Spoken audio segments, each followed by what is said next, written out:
सौतेली माँ की हल्दी। मधु हल्दी के पीले जोड़े में बैठी थी, तभी पंडिताइन कमला रानी आती हैं। लाओ री हल्दी लाओ, बन्नो रानी को हल्दी तो लगा दूं। कमला रानी मलमल कर मधु को हल्दी लगाती हैं। वारी जावा, देखो तो हल्दी के रंग में डूबकर दुल्हनिया का तन बदन एकदम चंदन की तरह खिल रहा है। चलो री बहनों, अब कल आएंगे मेहंदी लगाने। लेकिन तभी मधु उन्हें रोक लेती है। रुकिए कमला काकी, अभी हल्दी की रस्म पूरी नहीं हुई है। अरे लगा तो दी हल्दी तुझको, रज रज के, अब किसका इंतजार है।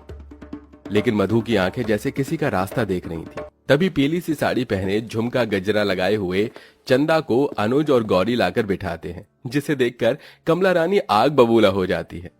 हे महाराज राम जी, अरे तुम लोगों ने क्या अनर्थ किया हुआ है। इस विधवा को रंगदार साड़ी क्यों पहनाई हुई है। मधु ने एक नजर रिश्तेदारों की तरफ देखा और साहस जुटाकर कहा, आज हमारी माँ की भी हल्दी है। क्या? अरे बावली हो गई है क्या? लगता है तुम दोनों भाई बहन भूल गए हो कि ये तुम्हारी सौतेली माँ है, जो पहला पति छोड़कर आ गई और तुम्हारे बाप को भी खा गई। और तुम लोग इस उम्र में अपनी सौतेली माँ की हल्दी करवाना चाह रहे हो। कल को ये इस उम्र में बच्चे पैदा भी करेगी। छी छी छी छी, इसकी जगह मैं होती तो शर्म से डूब कर मर जाती। कमला रानी के नीम जैसे कड़वे ताने चंदा के जिगर पर चाकू की तरह चुभ रहे थे। गुस्से से उबलती कमला रानी चंदा के मुंह पर कीचड़ मल देती है। ओह, ओह, तेरे चेहरे पर सुहाग की हल्दी नहीं, बल्कि ये कीचड़ ही लगाने लायक काम किया है तूने। इस बुढ़ापे की उम्र में गुल खिलाते शर्म नहीं आई तुझको? मुझको तो पहले से ही मालूम था इसका चक्कर चल रहा है उस मधुकर के संग में। ये सब सुनकर चंदा सुबक सुबक कर रोने लगी। क्या कमला रानी सच बोल रही है? क्यों चंदा की सौतेली औलाद अपनी माँ की हल्दी करवा रहे थे? आइए कहानी के पिछले भाग से देखते हैं, जहां मंडप में 14 साल की चंदा की शादी उसकी मर्जी के खिलाफ 30 साल के बड़े उम्र के प्रीतम से हो रही थी। वो कच्ची उम्र की बालिका वधू बस रोई जा रही थी। बाबा मेरी शादी मत करवाओ ना, मुझको नहीं जाना।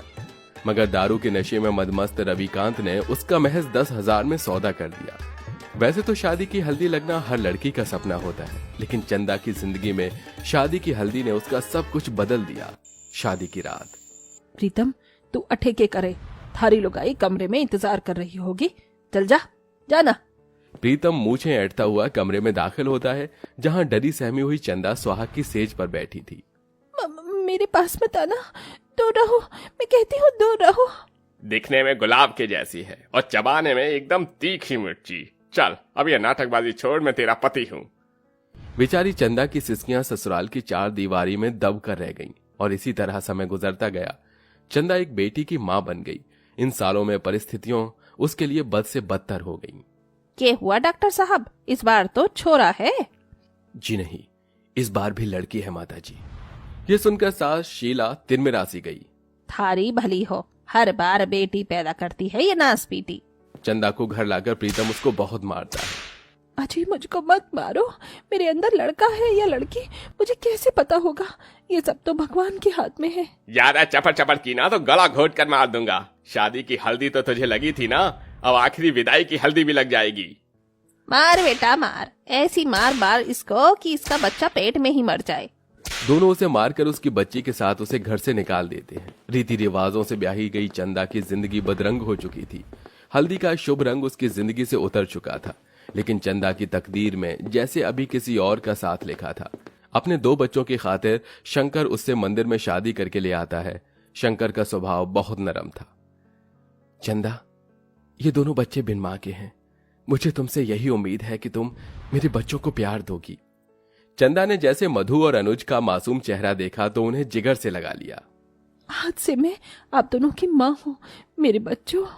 चंदा की दूसरी शादी तो हुई, लेकिन बेहद सादगी भरी। जबकि शादी की हल्दी लगना जैसे चंदा के दिल में दब कर रह गया।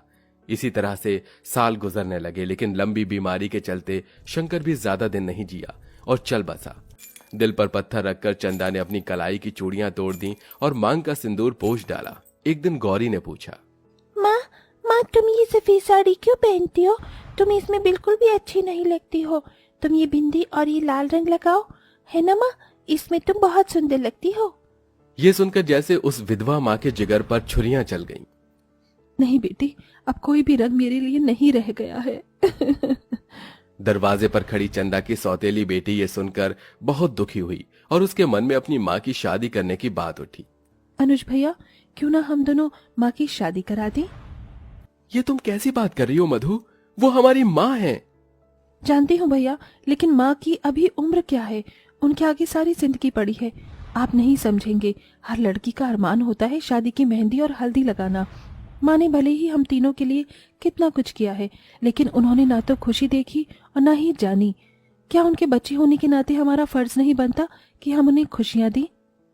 मधु की कही बात अनुज के दिल में बैठ गई। थोड़े दिन में मधु का रिश्ता लग गया। शादी के कामों में मधुकर ने किसी पिता की तरह सब कुछ किया। चंदा जी, मधु बिटिया की शादी का मंडप तैयार है, एक बात देख लीजिए, कोई कमी तो नहीं छूटी। जी नहीं, सब कुछ बहुत अच्छा है। बहुत बहुत धन्यवाद। आज वो नहीं है, लेकिन आपने इनके पिता की कमी पूरी कर दी। चंदा जी, क्या मधु मेरी बेटी नहीं है? मुझे तो आपका सोचकर दुख लगता है। एक दिन दोनों बेटियां इस घर से विदा हो जाएंगी और अनुज की अपनी जिंदगी हो जाएगी, तो आप तो अकेली पड़ जाएंगी। आपके सामने पूरी जिंदगी है, किसी का हाथ थाम लीजिए, घर बसा लीजिए। मधुकर ने चंदा से यह बात कह दी जिसे वो खुद से कभी नहीं बोल पाई थी। तकदीर ने 2 बार उसकी जिंदगी से रंग छीन लिए थे, लेकिन तीनों बच्चे मधुकर के पास अपनी सौतेली माँ की शादी का प्रस्ताव लेकर आते हैं। तो फिर आप थाम लीजिए हमारी माँ का हाथ, मधुकर अंकल, हमेशा के लिए। अनुज बेटा, ये तो क्या बोल रहा है? इस उम्र में मैं शादी करूंगी? बहुत से काम है, कल मधु की हल्दी है, मुझको जाने दो। सबके बीच में से चंदा चली जाना चाहती थी, लेकिन तभी रोते हुए भाव से मधु ने कहा, माँ, क्या आज मैं तुमसे कुछ मांगू, वो दोगी मुझे? तेरी सौतेली माँ के पास देने को है ही क्या मेरी बच्ची? फिर भी तू मांग, मैं दूंगी। तुम अपना घर बसा लो माँ, मेरी यही ख्वाहिश है। मेरी हल्दी के साथ तुम्हारी भी हल्दी हो, मेहंदी हो, और तुम खुश रहो माँ, बहुत खुश रहो। चंदा के लफ्ज भले कुछ नहीं बोल पाए, लेकिन अंदर के दिल से उसके सालों का हल्दी की रस्म करने का सपना पूरा होता दिखा। अगले दिन गौरी और मधु अपनी सौतेली माँ को पीला जोड़ा पहनाकर सजाती हैं। माँ कितनी सुंदर लग रही है आज, माँ को हल्दी लगाएंगी दीदी। हाँ गौरी, आज हमारी माँ की हल्दी होगी। दोनों उसको हल्दी के रस्म के लिए खूब सजा धजा कर लाती हैं, जहां समाज के ठेकेदार बने लोग एक 14 साल की कच्ची उम्र से दुख भरी जिंदगी जीते आ रही उस सौतेली माँ पर तोहमत लगाते नहीं चूकते हैं। जैसे ही लोग जाने लगते हैं, तभी मधु रोते स्वर से बोली, रुक जाइए आप सब। आप लोगों से ये एक औरत की खुशी नहीं देखी जा रही, इसीलिए क्योंकि वो हमारी माँ है, किसी की विधवा, इसलिए इन्हें जीने का हक नहीं है। वहीं अगर किसी मर्द की औरत मर जाए तो चाहे उसके सर पर 4 बार भी सेहरा क्यों ना सजे, आप लोगों को कोई आपत्ति नहीं होती। लेकिन अगर औरत को हल्दी लग जाए तो ऐसी बातें। इस सच्चाई ने लोगों को आईना दिखा दिया। तभी कमला रानी प्रायश्चित करते हुए आगे आती है। मुझको माफ कर दे मधु बिटिया, मैंने ना जाने क्या क्या बोला। एक बार भी ये नहीं सोचा कि बेचारी कितने दर्द से गुजरी है। तुम जैसी औलाद भगवान सबको दे जो अपनी सौतेली माँ की हल्दी करवा रहे हैं। इसके बाद दोनों बेटियां अपनी सौतेली माँ को दूध से नहलाती हैं और औरतें बारी बारी से आकर चंदा को हल्दी लगाती हैं। वहीं अनुज आंखों में आंसू भरे ढोल बजाता है। सबके चेहरों पर मुस्कुराहट थी और आखिर में बड़े धूमधाम से तीनों अपनी सौतेली माँ का घर बसाते हैं। मगर आज भी कई माता पिता हैं जो पीढ़ी को सोचकर अपनी जिंदगी यूं ही अकेले गुजार देते हैं।